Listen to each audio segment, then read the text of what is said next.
How many discounts does USAA Auto Insurance offer? Too many to say here. Multi-vehicle discount, safe driver discount, new vehicle discount, storage discount, legacy. How many discounts will you stack up? Visit USAA.com/auto discounts. Restrictions apply. Close your eyes, exhale, feel your body relax, and let go of whatever you're carrying today. Well, I'm letting go of the worry that I wouldn't get my new contacts in time for this class. I got them delivered free from 1-800-CONTACTS. Oh my gosh, they're so fast. And breathe. Oh, sorry. I almost couldn't breathe when I saw the discount they gave me on my first order. Oh, sorry. Namaste. Visit 1-800-CONTACTS.com today to save on your first order. 1-800-CONTACTS. On WhatsApp, no one can see or hear your personal messages. Whether it's a voice call, message, or sending a password. To WhatsApp, it's all just this. So whether you're sharing the streaming password in the family chat or trading those late-night voice messages that could basically become a podcast, your personal messages stay between you, your friends, and your family. No one else. Not even us. WhatsApp. Message privately with everyone. Pie in the Sky Media. This series contains adult language and descriptions of graphic violence throughout. Listener discretion is advised. 3, 2, 1. Hello and welcome back, Murder Chronicles Nation. Thank you so much for taking the time to check in with us today. It means the world to us. My name's Branden. I produce the show alongside the great Carolyn Osorio. Carolyn, nice to see you as always. How are you today? I'm great. How are you? Nice to see you. I'm enjoying the heat wave. We're under the heat dome here in the American Southwest. The heat dome has been sitting over us for a week. So how hot is it? 97. Oh. My friend Margot lives in the desert. It's been 110 consistently for a while.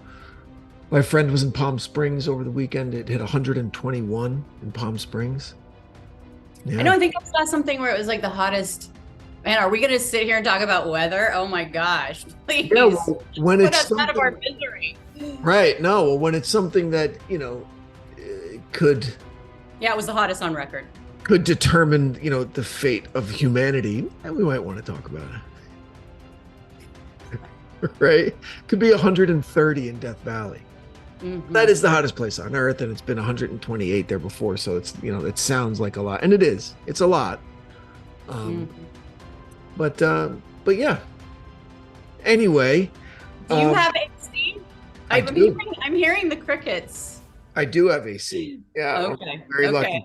I lived for a long time without it in LA, which is weird, but I don't seem to remember hating it that much.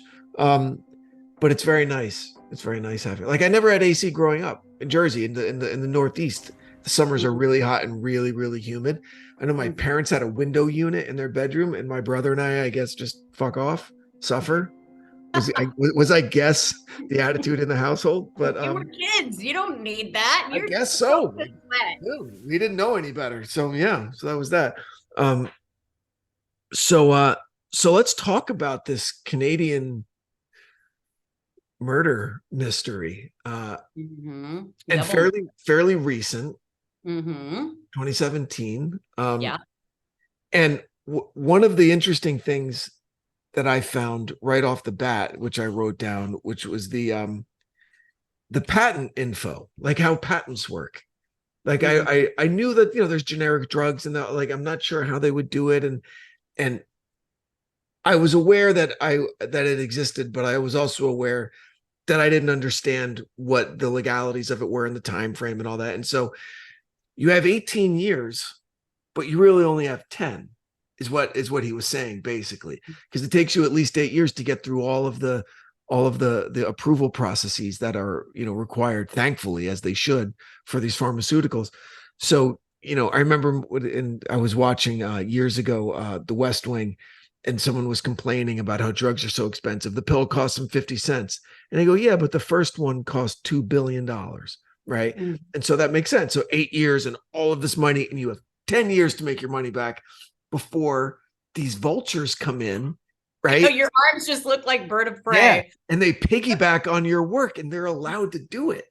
Yeah. It's weird with art and with literature and stuff. It's 100 years until something's public domain, and then you can do whatever you want with it. But 18 years on a patent, that's interesting. So I found that super, super interesting. Yeah, go ahead. Yeah, I mean, that's why I was really excited to talk to Jeffrey, because even though he doesn't know anything about the investigation, I feel like that backstory is really, really important, because you really need to understand the business of it. And, just watching that 60-minute interview, and I'm like, it's so hard to get people invested in cases like pharmaceutical stuff, because the weeds of it, it's like you don't want to give the time to understand what's happening. And that's how they get away with whatever they do, is because the average person with their jobs and their kids, if they have them, and then just living, like, it's so hard to dumb that down to the level where it's a sound bite. And I think that he did a good job in like saying, this is what happens. Yeah. This is why we should care. And it was powerful, because it also goes to show how someone in that business can make enemies. Absolutely. Really, really quickly, and why someone would want them killed, right, for operating within the law. And there's always been, I mean, you go all the way back to something like, I don't know, something like free grazing. Okay. Like that practice of people just moving their herds across the open prairie. And right. Right. And the free grazing rights was, you could feed your cows here. Somebody else's land, but you could do it. That was a thing on Yellowstone. That was oh, really? On the one with Harrison Ford, where it's like this sheep grazer was like going on to his cattle area. And he's and you're allowed to do it.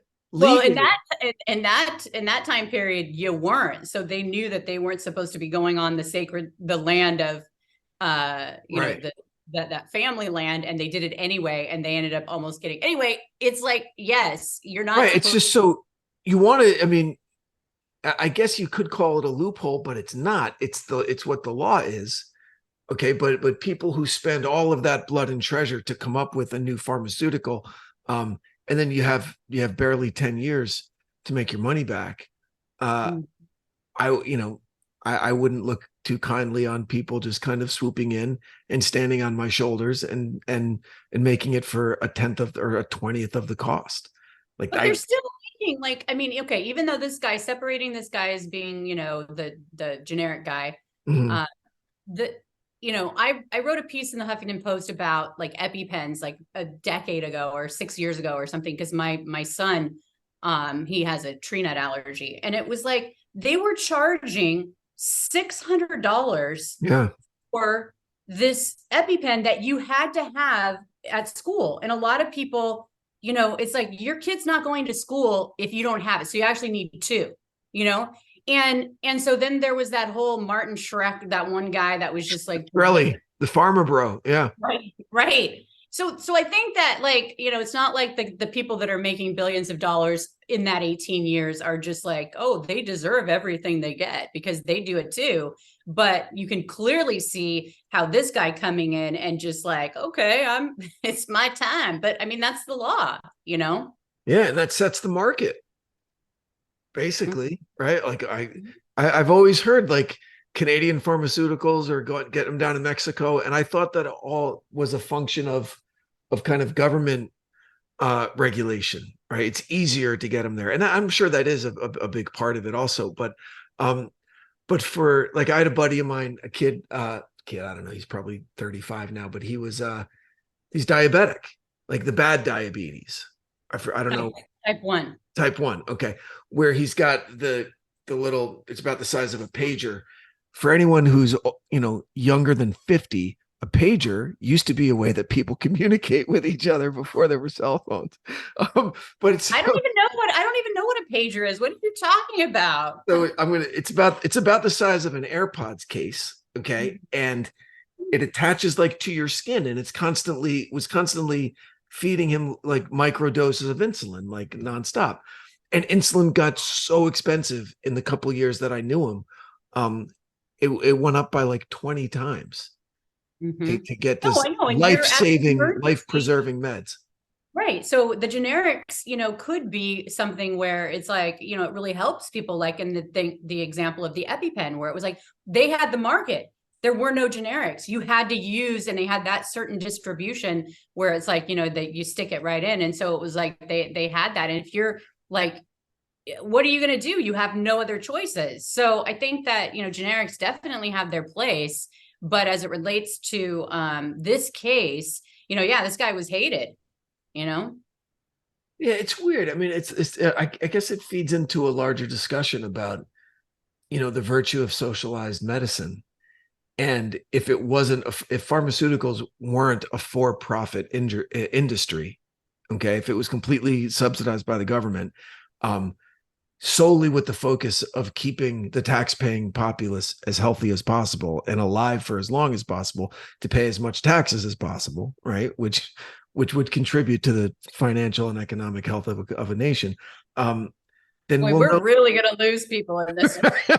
No, I'm not advocating for socialism. What I'm saying is something. No, I'm not saying that. I mean, it's just already. I'm not. It's just interesting. It's interesting to think about. It's really, really, really interesting to think about. Because what's more important than your health, right? Nothing. And the older I get, and all the aches and pains, the more I realize how true that statement is. Okay, and so yeah, it's. I definitely see a place for the generic meds. I definitely do, but then, because I do another show with these plastic surgeon docs. It's called Forever Young. Check it out wherever you get your podcast. And they, this Ozempic craze is crazy right now. Right. What is that? Never heard of it. Ozempic. I think now it's supposed to be a diabetes medication, Wegovy, Ozempic, like these meds. But one of the unintended side effects is weight loss, right? You just take this pill and you fucking lose weight. Okay. And so in LA, it's this like wonder drug. And these docs are talking about it. Like they see patients come in, I haven't seen them for 5-6 months, and they're down like 50, 60 pounds. It's like, whoa. And they're like, Ozempic, woo. Now there are like terrible side effects that could affect you, but in the short term, it's like a weight loss drug. But then there are people, like I have a friend who had a medical issue, and the therapy that she was on to get healthy caused a lot of weight gain. Okay. And so the doctor's like, well, hey, you're still alive. And it was iffy for a second. And so you'll have to deal with the weight gain, and we could now work on getting you back to your weight, pre like therapy, whatever. And she's like, okay, great. And it was suggested that you take Ozempic, and it's like $1,200 a month, and insurance doesn't cover it. So it's you either need it for diabetes, and you can't afford it, or you're a rich person in LA and you want a shortcut to losing weight, and so you go on Ozempic. So was the $1,200 for Ozempic for the weight loss for her, or was that for what yes, it was. It was because it was like rapid weight gain that was like unhealthy, but it was like, how like chemo does so much damage, but the benefit outweighs it ravaging your body. It was right. It was like that kind of a thing, right? Like, we'll keep you alive, but you're going to gain a bunch of weight in the process, and let's deal with the big fire first, and then we could put out these other ones later. And so putting out this other fire included Ozempic. But I guess my point is that they're now prescribing it for its weight loss benefits, not just a diabetic. It's still off label. It's still off label. Like they're not, like they say as a side effect might include weight gain, like in the commercials, as if it were like a bad thing, right? Like it could be this, and you could see weight gain, and if that happens, call your doctor. And people are like, "Excuse me, did you say weight loss?" I'm on, whatever, that kind of shit. So, okay. Anyway, the pharmaceutical detour was very interesting. So now let's talk about. I wish I could have seen, and still wish I can see a picture of these sculptures that they had down in the pool room, because they sound fucking weird. I sent it to you. Where? On the thing yesterday. Didn't send me anything. I did. Text or email? Email last night with the link that I sent, or yesterday with the link. I think you're lying to me. I'm not. I'm not. In the same. Oh, you did. Sorry. Oh, my bad. Cause I'm a liar. Wow. Wow. That's as. That's I sent not. it to you. I sent it to you on your pager. Yeah, I know. It's smoke signals. It's not as weird as I thought it was going to be. Zoom in. It's not as macabre as I thought.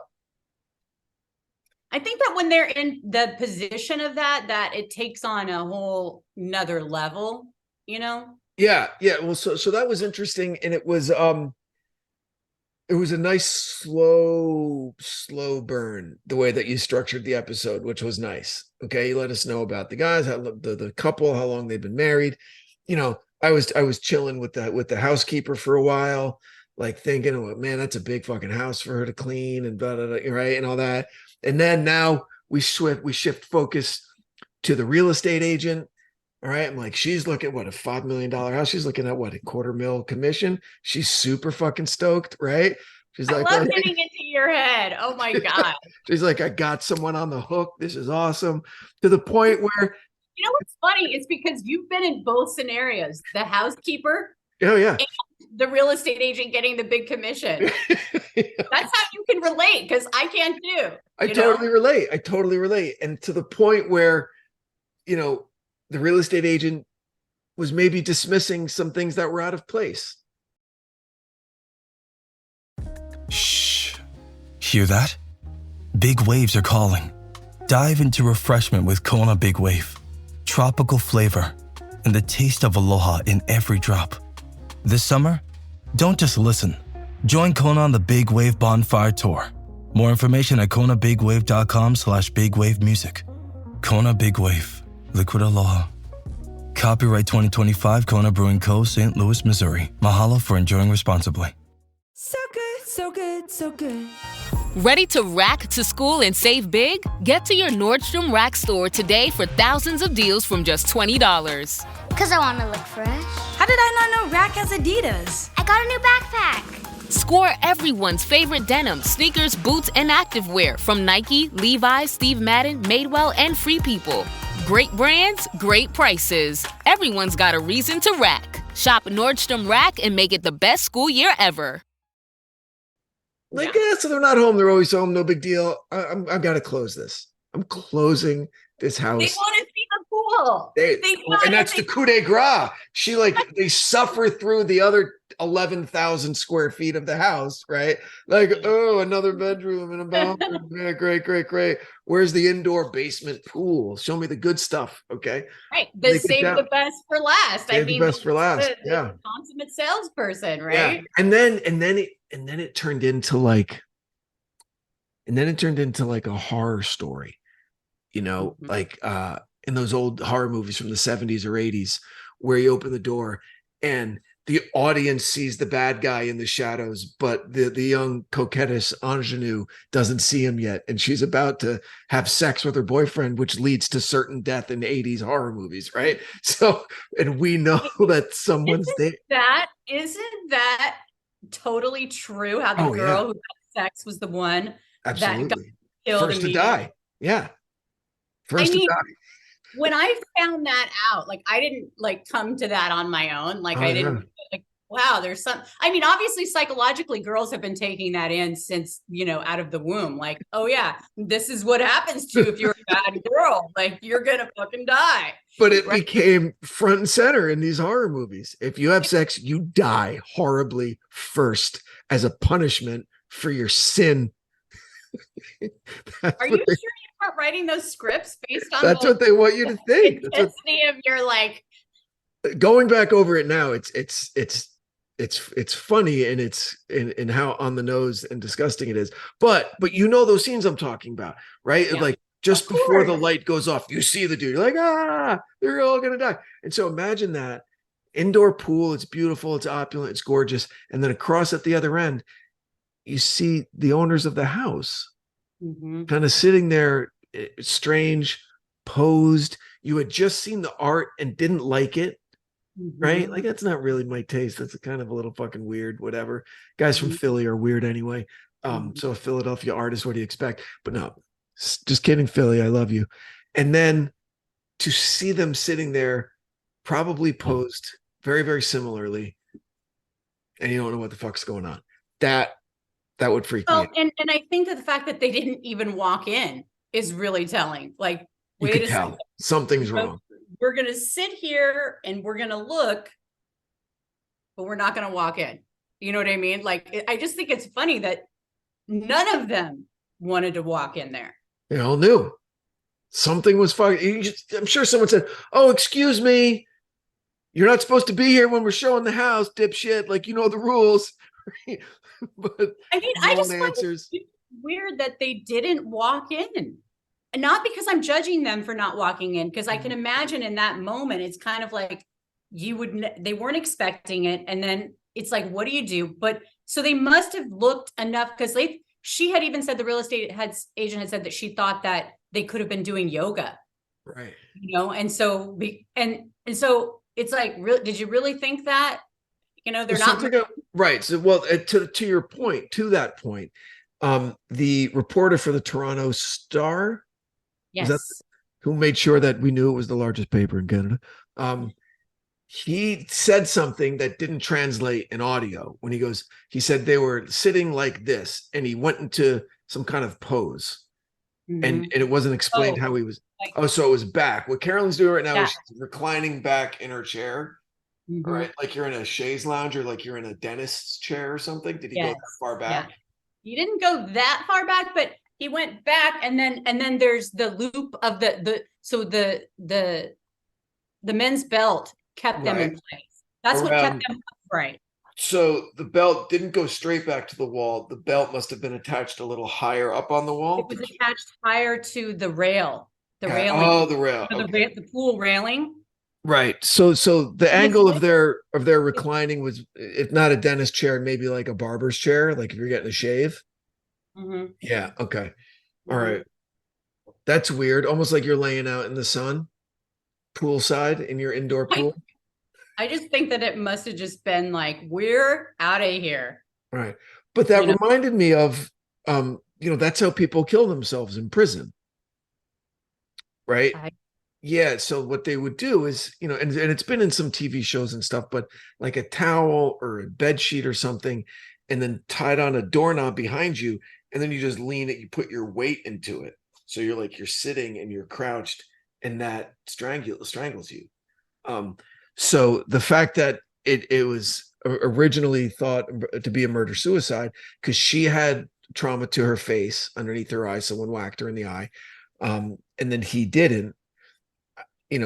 I could understand why they would think that. I do not understand why they would think that, because his jacket was pulled down behind his back, so his arms were right, and like in a hockey fight. Your arms are disabled in a hockey fight when they pull your jersey over your head, so you can't move your arms. And it's like, but it wasn't. It was so they couldn't move their arms. But then on top of that, once they did the autopsy, the first autopsy, they could see that the ropes, they'd both been tied. Where were the ropes? They were gone, right? The ligature, they knew that it wasn't the belt, that it was something else. Oh, right. But that was just a piece of material to keep them in that pose. Posing like they were doing a window at Macy's, right? Right. Like superposing them. I mean, so how could he have done that? If the rope should have been there, and if they weren't there, why would he take them away? So you're saying the rope is like the murder weapon was missing? I am saying I don't know what the murder weapon was, but Gotcha. there were ropes around. There was evidence that their hands had been tied by rope, and the rope was not there, according to Kevin Donovan. So, and then as far as the belt was there, but whatever strangled them was not there. It was not the belt.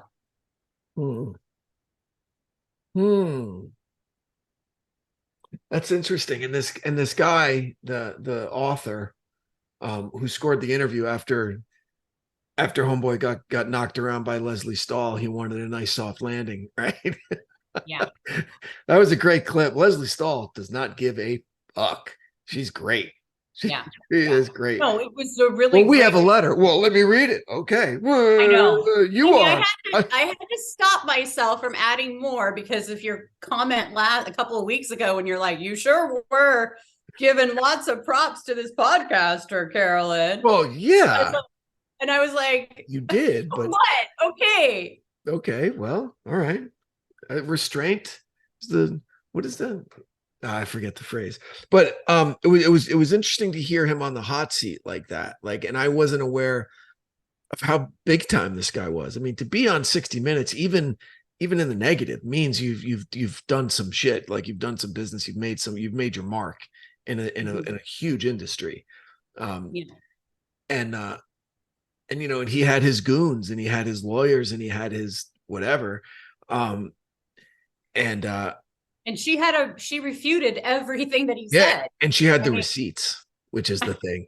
I mean, which is great. He even had the tape of the guy EP leaving a threatening message threatening to sue message of this doctor who's just trying to be like, hey, I don't want my patients to die. Okay. Yeah. And they're like, so it was pretty intense. And then at the end, he thought that they were, he was basically like, people do this, like, oh, this is off the record, when you're not, but it wasn't off the record because he knew that the tape they put in a new tape and basically was rolling. And then this is the part that I didn't include was like, yeah. And he said, yeah, she's nuts. And she's like, Leslie Stahl's like, you're doing it right now. You're totally undermining her credibility by saying these. Well, I was just, this just shows how upset I am, and it's like, listen, pal. Well, I mean, she's like, we're not your pals. Okay. We're reporters. Yep. And so it was just a real, like, I don't know if that was, I think that might've been aired actually. Yeah. Cause it was in the segment. So they did air that.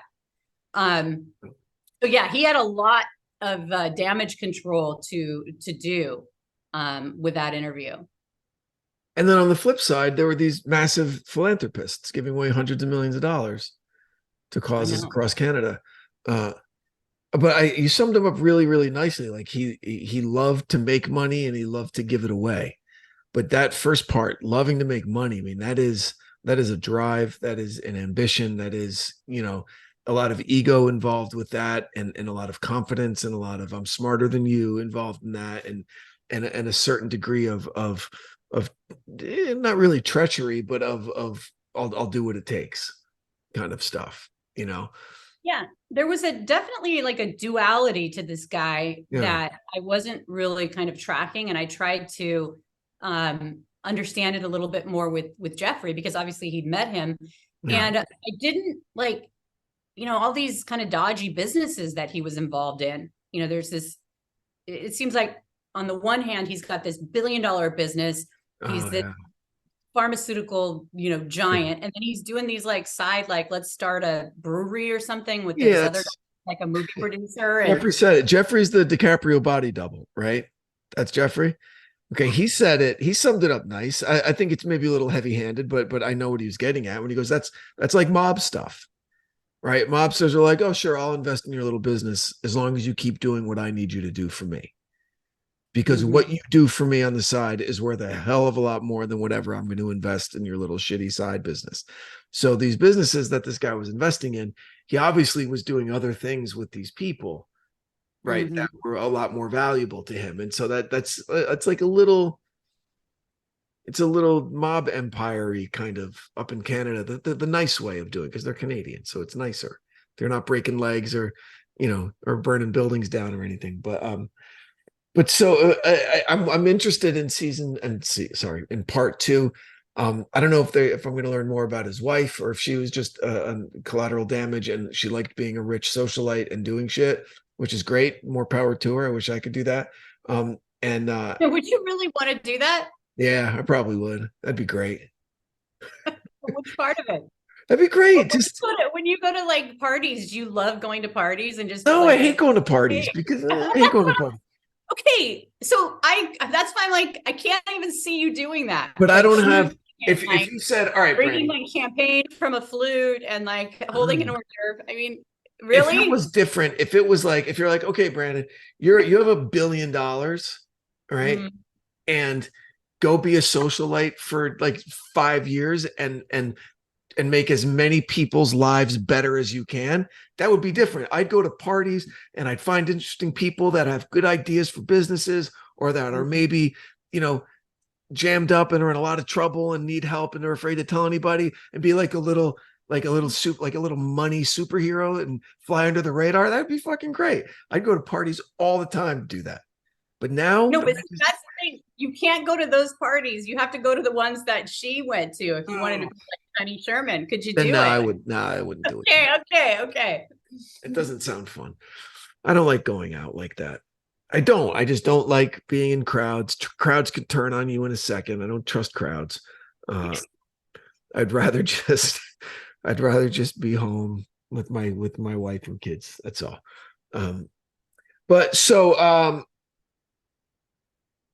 So it took a minute for the investigation to get wise to the fact that it was a double homicide. Like, about how long before they abandoned the murder-suicide thing? Well, we'll get into that next week, but it was basically 6 weeks, and it wasn't by necessarily their choice. It was through the reporting of Kevin and kind of what would be uncovered after the second autopsy that would kind of move that forward. And that's the real amazing thing about this case, is that this investigative reporting that he did, it's why this type of reporting is so important. So important. It's why we have a free press right there. That's great. Absolutely. So there's going to be a lot of that in the next episode. And so real quick, any of his 4 kids follow in his footsteps in the business? Did they take over when they sold that business? Apotex or whatever it's called? Yeah. Sold it to who? To or whom? Another Canadian company? Probably some monster pharmaceutical company. I'm just totally guessing, but yeah, they were like, we want the money. A lot of kids I graduated high school with went in the pharmaceutical business. It's huge in New Jersey, especially Central Jersey. There are massive pharmaceutical plants, manufacturing plants, marketing firms. Like, everybody became pharmaceutical reps. A bunch of them got rich off Viagra, and but you mentioned something earlier about how no one ever really cared about how it worked, about the pharmaceutical industry worked and all this. I have a friend who produced the show Dope Sick for Hulu. And I was on that side of the fence until I see Dope Sick, and I realize, at least with this one company, the one company that produced OxyContin, how just, according to the show, how just evil and devastatingly just deceptive they were with regard to that drug and how it was marketed. And it was stuff where I'm like, holy shit, I didn't even realize that it had seeped into my own life, what shit that they did. Like, because I went through a couple of unfortunate years with accidents and surgeries. Okay, so I was in hospitals a lot, and you're in a room, and you're like, all right, what's your pain like now? Look at this chart, and it goes from a smiling dude all the way through to like right, and just little faces. And that's from this pharmaceutical company. That was part of their marketing shit, to give doctors, like, here, anything above this facial expression, prescribe them ungodly amounts of OxyContin, right? And so it wasn't something that the hospital came up with to judge my pain. It was a marketing tool from a pharmaceutical company that's in every fucking emergency room in the United States. Yeah, I mean, it's a real problem. I mean, as an understatement, I mean, that whole OxyContin thing is. Did you watch the show? I didn't, because stuff like that, like, I feel like I can see what's happening, on the streets of Seattle. Just people that like, it has affected so many people. I think it's 10 episodes. It might be 8 episodes, but there's something. Sorry to interrupt you. There was one part of it where I said, there's no fucking way that this is true. I had to call my buddy, and he goes, no, we have the transcripts. So the manufacturer went through all of this shit. They did so many things with, like, getting the FDA to say that, not putting this warning label, saying that it's not addictive when it obviously was.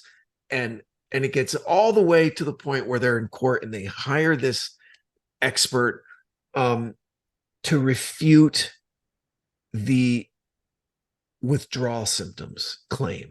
that all of these people were giving them. That it's tantamount to like, it's worse than cold turkey kicking heroin. Like your body, because it rewires your brain to need it. Okay. And that it's such a dangerous and awful and painful withdrawal episodes that you go through that last for a really long time. And this company had the balls to get up in open court and to have an expert say, well, in our estimation, the best way to combat the withdrawal symptoms is to take more of the drug, and then those symptoms will be alleviated. And they said with a straight face, that's how you combat it, by taking more and more and more and more and more.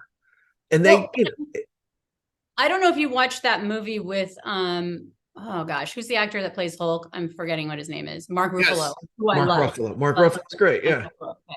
Well, he did an environmental movie, and I can't remember what the name is, but it's about Teflon. It's basically these types of cases where it's like, it is so crazy what it takes to get these into court, and then to go against these high-powered attorneys who flip things around and manipulate. And it's so tough to take, because it's like, this is how this stuff happens. And it happens all the time.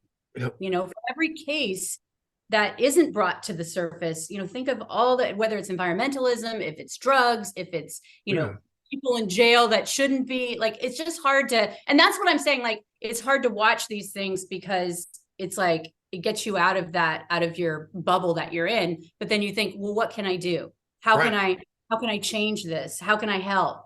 And it's like, I don't know what the answer is. So I don't either. It's because it's like you're fighting against an army, right? An army of salespeople who are incentivized to sell more OxyContin, to doctors who are incentivized to prescribe more OxyContin, right? Shareholders, who are thirsty, right, and just want that money. And you don't even, like, I've had 2 C-sections, and both times, like, that's one of the things that they give you is pills of the, and I just was like, you know what, I've heard too much about this. Like, I'd rather just kind of, put the something in my mouth than my teeth, and grit the pain, because I don't want to become addicted, because I do have an addictive personality. And it's like, that's kind of how you slide into that. Yep. That was a huge part of the television show. It focused on Michael Keaton playing a small town doctor in coal country who was dealing with a lot of coal miners with bad backs and chronic pain and blah, blah, blah. And he starts prescribing this OxyContin, and he's like, too good to be true. What are you talking about? It's not addictive. Nope. It's great. And it's this, and it's released slowly over 12 hours and like all of this kind of stuff. If they happen to wake up in the middle of the night, that's called breakthrough pain, and they just need to take another dose. Like, it was all of these like colloquialisms that the company came up with to tell the sales reps, to tell the doctors, to tell the patients. So it sounded all like legit. And so Keaton is this doctor who's just prescribing all of this and seeing all of these great things, but there's a little itch in the back of his mind that something isn't right.